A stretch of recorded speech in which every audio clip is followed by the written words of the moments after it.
guys, welcome to Home Sweet Homeschool. If you're new here, my name is Ashley and I'm a homeschooling mom to one. And in today's video, I'm going to share with you our language arts curriculum picks for the 2023-2024 homeschool year. Before I get started, I want to thank Davene over at Calm in the Chaos Homeschool and Shauna from Homegrown Homeschool for hosting this collaboration. This video is a part of a big collaboration that will go on in April and May where we're sharing all of our curriculum picks. So if you are looking for curriculum or if you're like me and you just like to watch stuff like this, then you want to definitely check out the playlist that will be linked down below. So let's talk about language arts. That is like the topic I hear all the time in the Facebook communities that I'm a part of. Everybody's worried about language arts, and probably because it's pretty important. You need to be able to read and write and speak well and write well, and I totally get it. So let me just share what we are going to do. So first and foremost, if you know nothing about us, we are a unit study family. We have been using unit studies. We started homeschooling when my son was in 4th grade, and we did a very traditional school at home year. And then we discovered unit studies when he was in 5th grade, and now he is going into the 9th grade. And we haven't stopped using unit studies. And we do not plan to stop in high school. We are going to keep doing what we're doing because it's something we enjoy. It's how my son learns best, and we're not changing it up. So that's what we're going to do. So if you want to follow our journey of going through high school using unit studies and earning credits, then make sure you hit that subscribe button and stick around, and you can go on this journey with us. So we love Gather Around Homeschool and we love Campfire curriculums. Those are both our core because they do include all the subjects except for math. And we are going to get the majority of our language arts from those units, because in the Gather Around units, and that's going to be the majority of our curriculum for next year, it has a ton of language arts. You get writing projects, you get grammar, you get all those things within Gather Round. And one way to find out what language arts is included in each of the units is to print out the scope and sequence. And I just happen to have the chemistry one because I was actually looking for the language arts the other day for chemistry. And so you can actually go on the app, or you can do it through your desktop, and you can print the scope and sequence for every unit the Gather Round has put out, and that way you can see exactly what is included for language arts.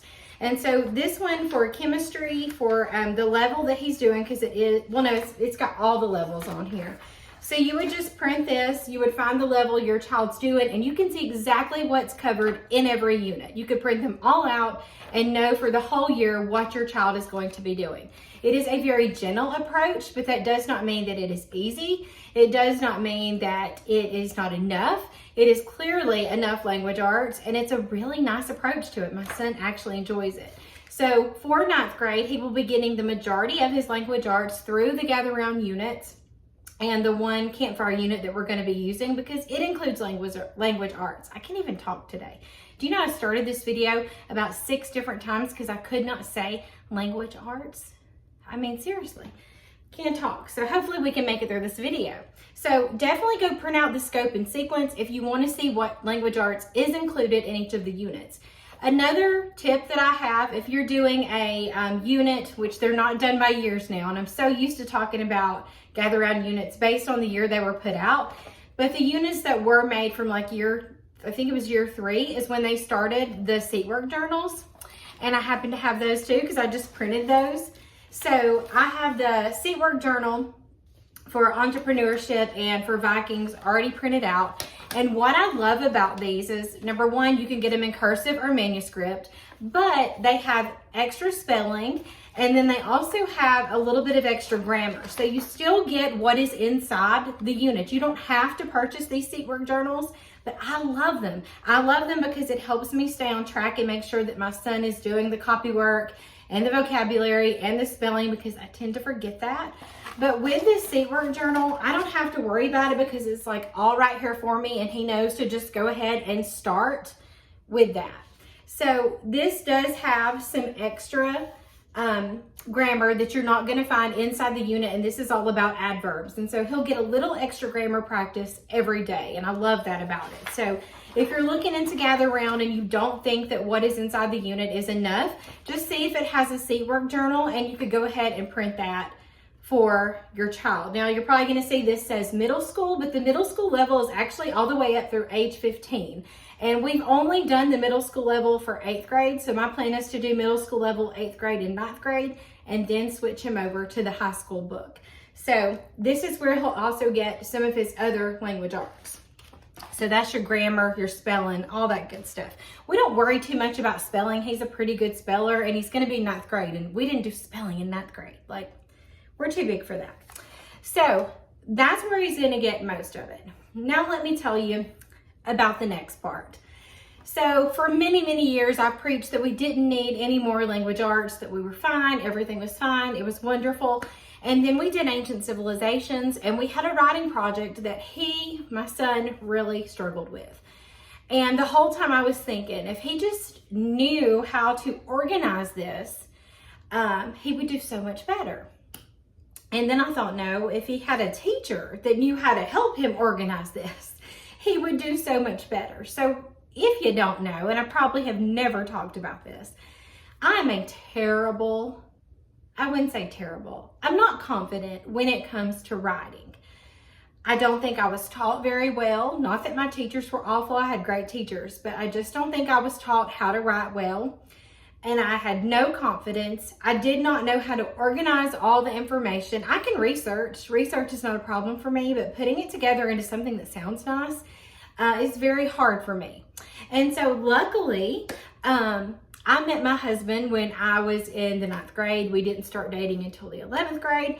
When I was in the 11th grade, he was already in college, but Lord bless his sweet soul. He wrote every single one of my papers from 11th grade through college. He wrote them for me. His only request was that I would do the research and bring him all the information, and he would sit there and write it, guys. Like he has a lot of great qualities, but thank the Lord he's a good writer, because he helped me through all of that, all the paper writing. Now I can do all the other stuff, but when it comes to writing a paper, I couldn't do it. And so when we hit that part in ancients, I was like, I think we need a little more guidance. We need a little more hand holding in this whole structure thing, because the great thing about my son that I don't have, my son has the ideas. He's very creative. He has always been. Great imagination. He's always wrote wonderful stories. It's like the structure is missing. If we could just get all that creativity and put it into some structure. And so even though I preached and preached and preached that I would never purchase a writing curriculum, sometimes the Lord just shows you, don't say things like never, because you don't know. So here's what happened.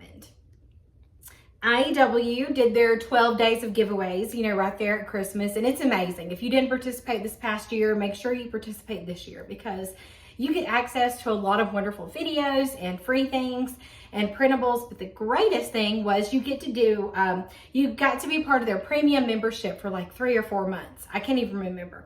But I'm one of these people, when I want to know something, I'm going to devour all the information. Don't give me 3 months. I'm going to do it that week. I'm going to learn everything I need to know that week, because I'm a nerd like that. So I, through their premium membership, took the teacher seminar through IEW. Now, I didn't submit my papers. I couldn't go out and teach it. But I did that teaching seminar, and I was completely blown away. You're taking somebody like me who is so discouraged when it comes to writing, not confident at all. And I watched Andrew Poubois, who's amazing, by the way, and I know why all the homeschool moms like him. He's funny. He tells dad jokes, which are my favorite. Very entertaining, but oh my goodness, he taught and walked us through each of the units for IW, and I walked away a writer, and it was amazing. Somebody like me who never wrote anything. And I'm sorry if my college professors are watching this. I didn't write any of my papers. I walked away from that teaching seminar a writer, and I wanted to share. I wanted to share what I was writing. I'd get my son to listen. I'd get my husband to listen. And I was so excited. These are my notes. I took notes upon notes upon notes, because it was so amazing. And I thought, oh my goodness, why are they not teaching this in public school? Why are we not teaching our kids to write this way? This is something the public schools need to be doing. This is not how I was teaching my little kindergartners how to write. This changed everything about how I thought about writing. And I was able to complete all of the assignments and feel confident. And so I knew this is what I need to do for my son. This is what he needs. He needs this. But I also know this about my son. As much as I enjoyed Andrew Pudwell and sitting there watching him, I know my son is not going to sit for 45 minutes or an hour, whatever the classes are. He's not going to want to sit and watch that. And so I decided, now this is an old version, okay? I'm one of these people that like to see curriculum, like hold it in my hands and look at it, but I don't want to pay full price for it. So I wanted to see if this was something that might work. So I actually purchased this used at McKay's. I think I got this old one for $3. And what I've just been doing is looking through it, seeing if it's going to be manageable, seeing if we can make it work with our homeschool year next year before I actually go purchase the current one. And so far, I'm so pleased with it, and I think this is exactly what we're going to do. So this is the U.S. history-based writing lessons, and they do recommend that before you do something like this, that you do go through the teacher seminar so that you know about the program. So I think it's going to be great. I love the way that it's set up. I love the checklist. I love everything about it. So if you want to see something like this, try to buy it used if you can and get an idea of it. And then I'm going to look at it and teach them diligently if they're at the exhibit hall. I hope they are. I want to look through a more current one, and then I'll decide what I want to buy there. So this is for his writing, just to get him started. We'll also do the writing projects that are a part of Gather Round, but this is going to be some of our main writing right here. And then to go along with that is Fix It Grammar. Y'all, this stuff, now it's not my son's favorite. And we actually started this year, I purchased the Nose Tree.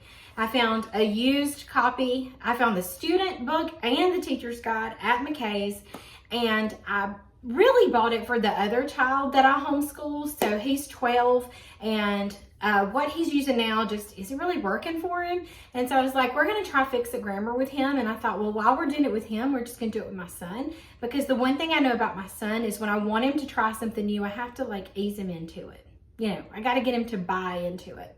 So we do that when the friend is here and homeschools with us. We do Fix It Grammar, and they've almost turned it into a competition, like who can mark the sentence first and who knows if it's time to indent. Their least favorite part is the recopy part, but you know what? Sometimes we do things we don't want to do, right? So we have loved Fix It Grammar, and it has really just shown me that the grammar that we have been doing through Gather Round has been enough, because he does this with no problem. Of course, the Nose Tree's way below his level, but for it to be something new, he does very well with it. And so we're going to do Robin Hood next year. Now this, again, I don't think is the newest one. This is like the 3rd edition. I'm not sure. But again, I just wanted to see it. And so as I've been looking through it, I'm like, yep, this is going to be great. And so again, I will look at this at Teach Them Diligently, and then I will purchase. So we're really just kind of doing this because it's quick and it's something we can do with a friend, and it's a really awesome program. And it only takes just a few minutes. So definitely like those things. Now, the other component of language arts is reading, right? And so for high school, of course, you need like American literature, you need world literature, you can name your class whatever you want to. My goal is that we read a lot of good books, and I don't have any that are just like, you know, I don't have them set in stone. I'm not always picking a book that goes with the unit that we're doing. It's really just, I want my son to read good books. And so I have this huge drawer right here full of some things that we would like to get to throughout the homeschool year. So that could mean our 9th grade year of high school, or it could mean later, and we'll probably add to this. We have things like The Hunger Games. My son has never read that, and he asked to read it. We have Animal Farm, which I think is wonderful. We have Fahrenheit 451. What else is in here? Some is for the other child that I teach. We have The Great Gatsby, Fever, 1793. I mean, a ton of stuff. A Night Divided. We've got The Adventures of Huckleberry Finn, Tuck Everlasting, The Lord of the Flies, The Hiding Place. I mean, we've just got a little bit of everything. And I don't know what order that we're going to read them in. I just know that eventually we want to read lots of good books, like The Catcher in the Rye and The Scarlet Letter, and some classic things, To Kill a Mockingbird, Roll of Thunder, Hear My Cry, things that I read in school that kind of stuck with me, and I want to make sure that he reads too. For a lot of these, I will be looking for like novel studies. Teachers Pay Teachers is a great place to get printable, ready to go novel studies. I've already purchased one for Lord of the Flies. We'll be doing that with our Australia and Oceania unit. And I'm looking forward to that. And that's how we'll just get a little more of that literature component, is by doing those novel studies. So everything that we do here will be documented in the student tracker that is put out by Gather Round Homeschool. That's how my son is going to earn credits. So we will keep track of how much time he spends on his assignments. We'll assign grades to it, and they'll be put into the student tracker for me to be able to say he has officially earned a credit in American literature or English 9, whatever you want to call it. You get to decide that in the state that I live in. You make the transcript. So anyway, that is our plan for language arts. If you have any questions about anything that we're going to be doing or how to use unit studies for high school, make sure you leave them down in the comments below. Let me know what works well for your kids for language arts, because you never know, somebody may be looking in the comments and find something they've never heard of before. Again, check out that playlist in the description box. And as always, thank you so much for watching.